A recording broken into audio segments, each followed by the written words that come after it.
কিছু নিয়ম পরিবর্তন হতে পারে সেসব নিয়ে আমরা আলোচনা করলাম। সৌমিত্র মোহন বাবু ছিলেন এবং 4 বিধায়ক এবং সবাই মিলে তাদের অনেক কিছু দাবি আছে এবং তার সাথে প্রডিউসাররাও আছে। তারা কিছু নতুন নতুন রুলস দিচ্ছেন বা বলছেন, আমরা এটা নিশ্চয়ই মেনে দেখব। এবং আমরা চাই, আমাদেরকে জানতে চেয়েছিল তোমরা কীভাবে ভাবছো ইন্ডাস্ট্রিকে। আমরা বলেছি যে প্রডিউসার যাতে তার লগ্নি ফিরে পায় এবং প্রডিউসারদের যাতে তার টাকা ফিরে পায় এবং আমাদের প্রতিটা টেকনিশিয়ান যাতে কাজ করতে পারে। হাতে হাত মিলিয়ে আমরা চাই যে ইস্টার্ন জোনের ফেডারেশন, ইন্ডিয়ার বেস্ট ফেডারেশন, সেটা তৈরি করার জন্য আমরা সবাই হাতে হাত মিলিয়ে কাজ করব।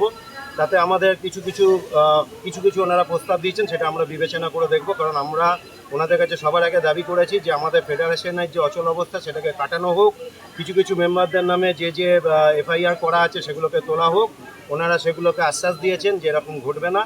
তো সেটাই আলোচনা হলো এবং বাকিটা আমরা আমাদের মিটিংয়ের মাধ্যমে সব কিছু কমিটি করে ওনাদেরকে প্রযোজক এবং টেকনিশিয়ানসরা এই নতুন সরকারের তথ্য সংস্কৃতি দপ্তরের উদ্যোগে এই প্রথম তাদের নিজেদের কথাগুলো বলতে পারলেন।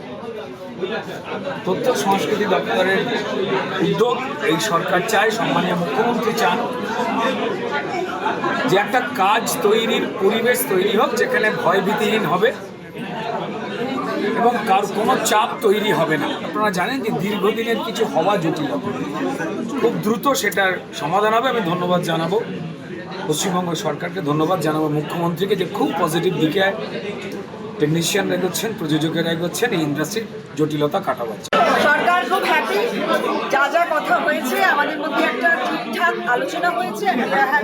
সরকার অতিরিক্ত যারা করলেন প্রডিউসার তারাও আছেন এবং গিল্ডের বিভিন্ন সবাই আছে, সবাইকে নিয়ে আমরা একটা ওয়ার্কিং কমিটি করার একটা প্রস্তাব করা হয়েছে। সবাই প্রত্যেকটা গিল্ড থেকে একজন করে থাকবেন, প্রডিউসারদের তরফ থেকে থাকবেন এবং প্রডিউসারদের টিভি প্রডিউসার এবং সিনেমা প্রডিউসার তাদের পক্ষ থেকেই থাকবে। আমরা একটা ওয়ার্কিং কমিটি হবে এবং সেই ওয়ার্কিং কমিটি থেকে আমাদের যেটা সরকারের যে আমাদের অ্যাডভাইজারি কমিটি আছে, যেখানে আমরা 4 জন বিধায়ক আছি এবং আমাদের সঙ্গে প্রিন্সিপাল সেক্রেটারি আছেন, তারা মিলে আমরা একটা সমন্বয় স্থাপন করে আগামী দিনে যা তাদের কত টাকা ওজেন হবে, কত ঘন্টার শিফট হবে, কীভাবে কাজগুলো হবে, সমস্ত পলিসিগুলো ডিসাইড করা হবে। ফর দ্য টাইমিং যেটা বলা হয়েছে সেটা হলো যে প্রত্যেক গিল্ডের তরফ থেকে একজন করে প্রডিউসার, টিভি প্রডিউসার এবং ফিল্ম প্রডিউসার তাদের তরফ থেকে 2-4 জন করে থাকবে এবং সবাই মিলে একটা টিম ওয়ার্কিং কমিটি করে তার উপরে থাকবে আমাদের সরকারের তরফ থেকে অ্যাডভাইজারি কমিটি। এই আমরা একটা সমন্বয় স্থাপন করে আগামী দিনে সমস্ত পলিসিগুলো ডিসাইড